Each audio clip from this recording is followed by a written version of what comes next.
Energy crisis جس کو توانائی کا بحران کہتے ہیں، تیل کی سپلائی جب بند ہوتی ہے تو قیمتیں بڑھنا شروع ہو جاتی ہیں۔ اب ظاہری بات ہے کہ جب یہ چیزیں بڑھتی ہیں تو اس سے جہاز اڑنے کے لیے آپ کو پیٹرول چاہیے، آپ کو ٹرانسپورٹیشن کے لیے پیٹرول چاہیے، آپ کو شپنگ کے لیے جو کہ سمندری جہاز ہے اس کے لیے بھی آپ کو پیٹرول ایندھن چاہیے۔ تو یہ سارا جب چیزیں بڑھتی ہیں اور رکتی ہیں تو اس کا جو اصل جو بحران آتا ہے وہ انفلیشن کرائسس پر آتا ہے، یعنی مہنگائی اور معاشی بحران۔ اور جب یہ چیزیں آتی ہیں تو عالمی معیشت سست روی کا شکار ہو جاتی ہے، کیونکہ اب مال نہیں آ رہا ہوتا، رو مٹیریل نہیں آ رہا ہوتا، یہ پوری جو انڈسٹری ہے نا وہ پوری انڈسٹری افیکٹ ہو رہی ہوتی ہے۔ اس کے ساتھ جو چیز چلتی ہے وہ سپلائی چین اور پھر تجارتی بحران۔ اب شپنگ روٹ تبدیل ہو جاتا ہے۔ اب میری جب جو بزنس کمیونٹی ان سے بات ہوتی ہے تو وہ یہی کہتے ہیں کہ جتنا نفع ہمیں ہمارے جو مال آ رہا تھا اس پہ جو پروفٹ کمانا تھا وہ پروفٹ تو ختم ہو گیا، اس پروفٹ کی جگہ پر اب تو ہمیں لاس پیمنٹ کرنا پڑ رہا ہے۔ تو اب جو نتیجہ ہمارے سامنے آیا ہے وہ نتیجہ صرف یہ نہیں ہے کہ ایک مڈل کلاس یا لوور کلاس جو شخص ہے وہ افیکٹڈ ہے۔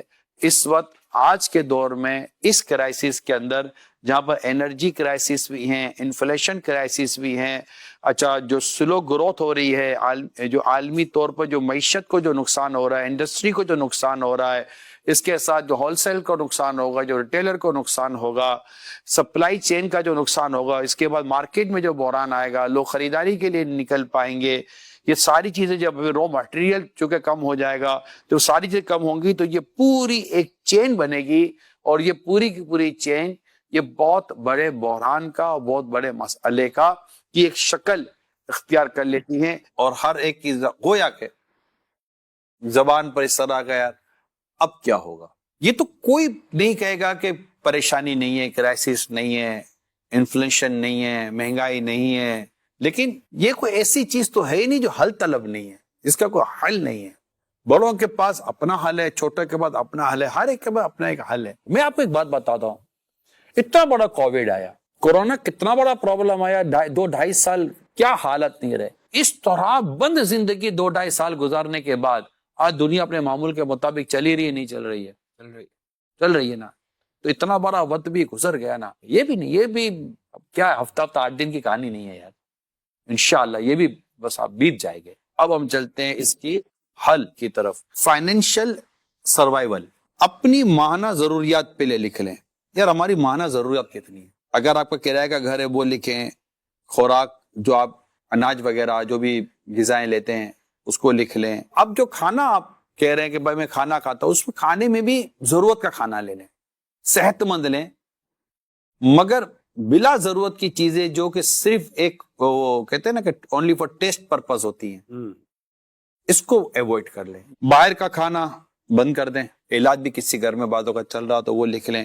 غیر ضروری خریداری پر پابندی لگائیں، ویسے تو ہر حالات میں مگر اسپیشلی ان حالات میں باہر کا کھانا بند کر دیں، علاج بھی کسی گھر میں بعدوں کا چل رہا تو وہ لکھ لیں۔ غیر ضروری خریداری پر پابندی لگائیں، ویسے تو ہر حالات میں مگر اسپیشلی ان حالات میں قرض سے بچیں۔ سفری اخراجات کو کنٹرول کر لیں۔ ایک ہی محلے کے 2 دوست ہیں، الگ الگ موٹر سائیکل پہ جا رہے ہیں، دونوں ایک ہی موٹر سائیکل پر آنا جا رہا کر لیں، آدھا پیٹرول تیرا آدھا پیٹرول میرا، پھر بلا ضرورت نہ نکلیں، گھر والے بھی نہ نکلیں، کہیں نہ جائیں، کہیں بھی جائیں گے تو آپ کے 100-200 روپے 500 روپے نکلنے میں تو دیر لگے گی ہی نہیں، آپ کا بجٹ آؤٹ ہو جائے گا۔ اب آتے ہیں بجلی کے ذریعے اپنے اخراجات کنٹرول کریں، کیونکہ بجلی بھی مہنگی ہے۔ اچھا، اب جب یہ بچت کرنے بیٹھتے ہیں نا تو لوگوں کو لگتا ہے یار ابھی اس سے کیا بچے۔ میں آپ کے سامنے ایک فارمولا رکھتا ہوں، آپ نے روز کے 100 روپے بچائے خوراک کے معاملے میں، سلمان بھائی کتنے ہوئے؟ 100۔ آپ نے 100 روپے بچائے سفر کے معاملے میں، جی آپ نے 100 روپے بچائے بجلی کے معاملے میں، توانائی انرجی کے، 300 روپے ہو گئے روز کے، مہینے کتنے ہو گئے؟ 9,000 روپے، 9,000 روپے، سال کی ہو گئے 1,08,000 روپے۔ یہ میں کس فیملی کے لیے کہہ رہا ہوں آپ سمجھ سکتے ہیں۔ چھوٹی بچت کو کبھی بھی اگنور نہ کریں۔ زیادہ تر لوگ جو نقصان اٹھا رہے ہیں وہ چھوٹی بچت کو اگنور کر کے اٹھا رہے ہوتے ہیں۔ اب اتنا بچانے سے کیا فائدہ ہوگا؟ اب بھیا قطرہ قطرہ دریا بنتا ہے۔ جو کم بچت کو اگنور کرتے ہیں عموماً تکلیفوں میں وہی مبتلا ہو جاتے ہیں۔ یار سیب والے سے 10 روپے کم کرواتے ہو، اب اس پہ شرم نہیں آتی؟